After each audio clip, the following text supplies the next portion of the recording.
മംഗളൂരുവിലേക്ക് രോഗിയുമായി പോയ ആംബുലൻസ് കാറിടിച്ച് നിയന്ത്രണം വിട്ട് മറിഞ്ഞു. ദേശീയപാതയിൽ കാസർഗോഡ് അശ്വിനി നഗറിൽ ഒറ്റത്തൂൺ പാലത്തിന് കീഴിലെ സർവീസ് റോഡിൽ വ്യാഴാഴ്ച വൈകിട്ട് 3:40 അപകടമുണ്ടായത്. അത്യാധുനികവും ലോക നിലവാരവുമുള്ള ഫർണിച്ചറുകൾ വമ്പിച്ച വിലക്കുറവിൽ നിങ്ങളുടെ വീട്ടിലേക്ക് എത്തിച്ചു നൽകുന്നു. ബെഡ്റൂമോ, ലിവിംഗ് റൂമോ, ഓഫീസോ, സ്റ്റുഡിയോയോ ഏതൊന്നിനെയും ഭംഗിയാക്കാൻ ആർട്ടിക് ഫർണിച്ചർ ഇന്ന് തന്നെ സന്ദർശിക്കൂ.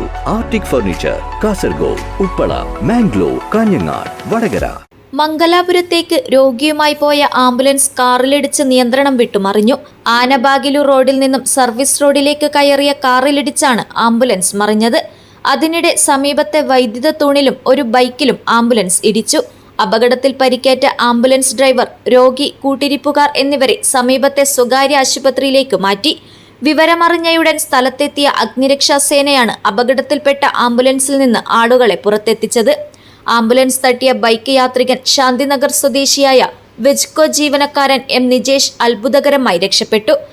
ആംബുലൻസ് ഡ്രൈവർ അജാനൂർ കൊളവയൽ സ്വദേശി തൻവീറിന് മുഖത്തും കൈകാലുകൾക്കും പരിക്കുണ്ട്.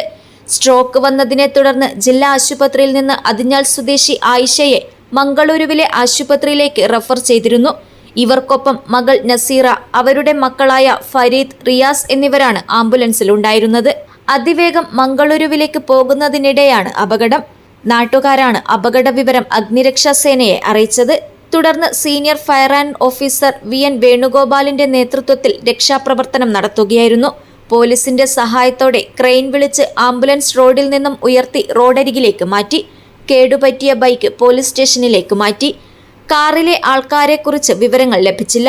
അപകടത്തെ തുടർന്ന് റോഡിൽ ഓയിൽ പരന്നതിനാൽ റോഡ് കഴുകി വൃത്തിയാക്കി അപകടാവസ്ഥ ഒഴിവാക്കി. സേനാംഗങ്ങളായ MR Sooraj, M Ramesh, H Umeshan, S Abhilash, MA Vaishakh, MM Arunkumar, ഹോംഗാർഡുമാരായ V Raju, KV Sreejith, VV Unnikrishnan എന്നിവർ സംഘത്തിലുണ്ടായിരുന്നു. News bureau, Kasaragod.